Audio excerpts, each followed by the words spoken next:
In digital Marathi, जनतेच्या हक्काचं व्यासपीठ। अंबरनाथ शहरातले एक थरारक आणि चित्तथरारक अपहरण प्रकरण पोलिसांनी केवळ 12 तासात उघडकीस आणले आहे। 20 वर्षीय तरुणाचे अपहरण करून 40 कोटींच्या खंडणीची मागणी करणाऱ्या गुन्हेगारांच्या सर्व योजना उल्हासनगर परिमंडळ 4च्या पोलिसांच्या कुशल तपासासमोर उधळल्या गेल्या। अचूक तांत्रिक तपास आणि धाडसी कारवाईमुळे गुन्ह्यातील 10 आरोपींच्या मुसक्या आवळल्या गेल्या, तर अपहृत तरुणाची सुरक्षित सुटका करण्यात आली। या चमकदार कामगिरीने संपूर्ण शहरात पोलिसांचे कौतुक होत आहे। अंबरनाथ शहरात 24 सप्टेंबर रोजी घडलेल्या थरारक अपहरणाच्या घटनेने संपूर्ण शहर हादरले। बांधकाम व्यावसायिक संजय रामबाजी शेळके यांचा 20 वर्षीय मुलगा चार्म्स ग्लोबल सिटी अंबरनाथ पूर्व येथे स्विफ्ट गाडीतून प्रवास करत असताना अपहरणकर्त्यांनी आपल्या एर्टिका गाडीतून पाठलाग करून त्याचे अपहरण केले होते। हा घटनाक्रम अत्यंत धाडसी पद्धतीने फिल्मी स्टाईलने करण्यात आला होता। अपहरणकर्त्यांनी मुलाच्या मोबाईलवरून वडील संजय शेळके यांना फोन करून थेट 40 कोटी रुपयांच्या खंडणीची मागणी केली आणि पैसे न दिल्यास मुलाला ठार मारण्याची धमकी दिली। संजय शेळके यांनी तातडीने अंबरनाथ पोलीस ठाण्यात तक्रार दाखल केली। अपहरणानंतर संजय शेळके यांना वारंवार फोन करून आरोपींकडून खंडणीची मागणी करण्यात येत होती। सुरुवातीला 40 कोटी रुपयांची मागणी करणाऱ्या अपहरणकर्त्यांनी परिस्थिती ओळखून खंडणीची रक्कम कमी करत शेवटी 2 कोटी रुपयांवर आणली। त्यांनी ही रक्कम ओला कारमध्ये ठेवून कार क्रमांक पाठवण्यास सांगितले। परिस्थिती गंभीर बनत चालली होती, मात्र उल्हासनगर परिमंडळ 4चे पोलीस उपायुक्त डॉक्टर सुधाकर पठारे यांच्या मार्गदर्शनाखाली पोलीस पथकाने या गुन्ह्याचे गांभीर्य ओळखून तात्काळ पावले उचलली। पोलीस उपायुक्त डॉक्टर सुधाकर पठारे यांच्या मार्गदर्शनाखाली पोलिसांनी 8 विशेष तपास पथके तयार करून घटनास्थळाच्या आसपासच्या परिसरातील 45 सीसीटीव्ही कॅमेरे तपासले। तपासादरम्यान पोलिसांना अपहरणकर्त्यांनी वापरलेल्या एर्टिका गाडीचा क्रमांक बनावट असल्याचे उघड झाले। तांत्रिक विश्लेषणाद्वारे अपहरणकर्त्यांनी वापरलेल्या मोबाईल नंबरचा तपास करून आरोपींचा माग काढण्यात आला। अपहरणकर्त्यांनी खंडणी देण्यासाठी ठरवलेल्या ओला कारवर पोलिसांनी गुप्तपणे पाळत ठेवली। आरोपींनी वारंवार ठिकाण बदलत ओला कारला विविध ठिकाणी थांबवण्याचे सांगितले होते, ज्यामुळे पोलिसांना तपासात अडचणी येत होत्या। परंतु पोलिसांनी ध्येय आणि संयम राखून ओला कारचा गुप्तपणे पाठलाग सुरूच ठेवला। काही वेळानंतर आरोपींना आपल्या आजूबाजूला पोलीस असल्याचा संशय आल्याने त्यांनी संजय शेळके यांना फोन करून मुलगा 20 ते 25 मिनिटात घरी पोहोचेल असे सांगून फोन बंद केला। पोलिसांनी तांत्रिक तपास करत अपहरणकर्त्यांच्या मोबाईल कॉलची लोकेशन ट्रेस केली। लोकेशन पिसे डॅम, वासेरे गाव आणि पडगा भिवंडी परिसरात मिळाल्यानंतर पोलिसांनी तात्काळ तिथे शोध मोहीम राबवली। पोलिसांनी त्या परिसरात सापळा रचून शोध घेतला असता पिसे डॅमच्या जवळ अपहृत तरुण आढळून आला। पोलिसांनी त्याची सुरक्षित सुटका करून त्याला वडील संजय शेळके यांच्या ताब्यात दिले। या घटनेमुळे शेळके कुटुंबियांनी पोलिसांचे आभार मानले। पोलिसांनी तांत्रिक तपासाद्वारे सिम विक्रेता निखिल लबाना याला ताब्यात घेतले। त्याच्याकडून मिळालेल्या माहितीनुसार विनेश राजू अडवाणी या मुख्य आरोपीसह अन्य 10 आरोपींचा तपास लागला। पोलिसांनी या प्रकरणात एकूण 10 आरोपींना अटक केली आहे।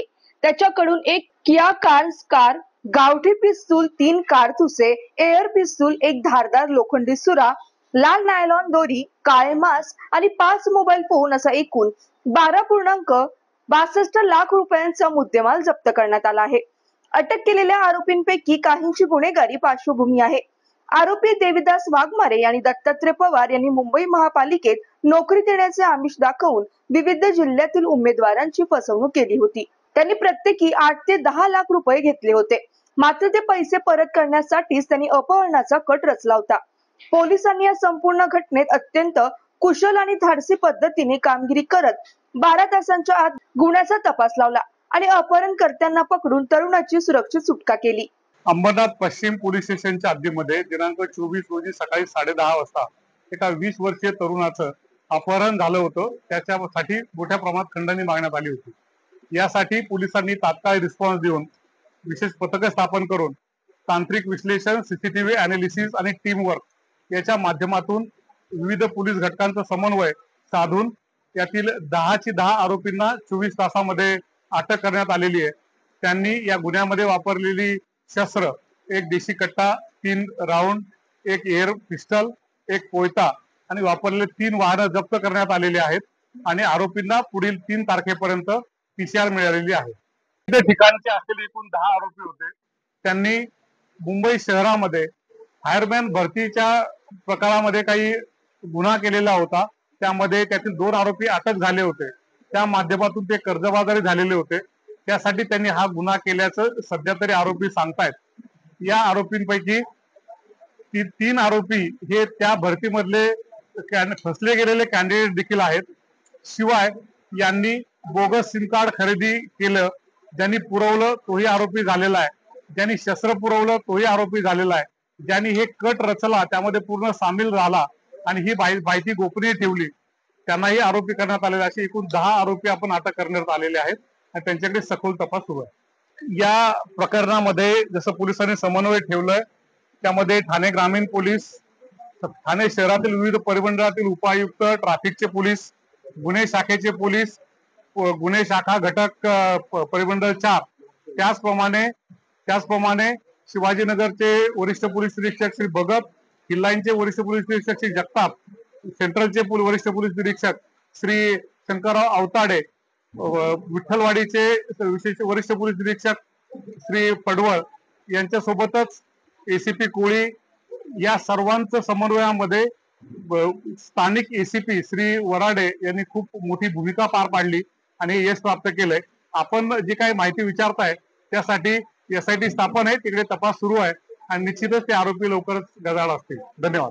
यातील फिर्यादी जे आहेत हे अहमदनगर जिल्ह्यात इथे येऊन स्थायिक झालेले आणि छोटे मोठे बांधकाम व्यावसायिक आहेत आणि त्यांची मुलं हे नुकतेच शिक्षण पूर्ण करून त्यामध्ये ते सामील आहेत. त्याच बिल्डिंग मध्ये राहणारे एक आरोपी यातला आहे. त्यांनी या फिर्यादी विषयीची माहिती या आरोपींना पुरवली आणि मग हा कट रचला गेला आणि मग हा गुन्हा घडलेला आहे. ते सर्व संबंधित आरोपी आता अटकेमध्ये आहेत. या गुन्ह्यातील जो मुख्य आरोपी आहे, मास्टर माइंड आहे, हा मूळचा अहमदनगर जिल्ह्यातील आहे. त्याचा तो मुंबई महानगरपालिकेतील फायर सर्व्हिसेस मधील निलंबित कर्मचारी आहे.